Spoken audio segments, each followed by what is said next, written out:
bianco vestita, già l'uscio dischiude al gran sol, di già con le rose sue dita carezza dei fiori lo stuol,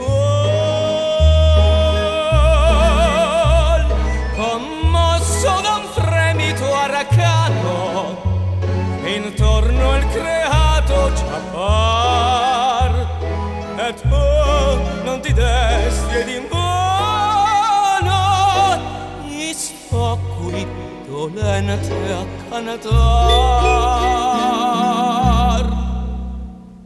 Metti anche tu la veste bianca e schiudi l'uscio al tuo canatore.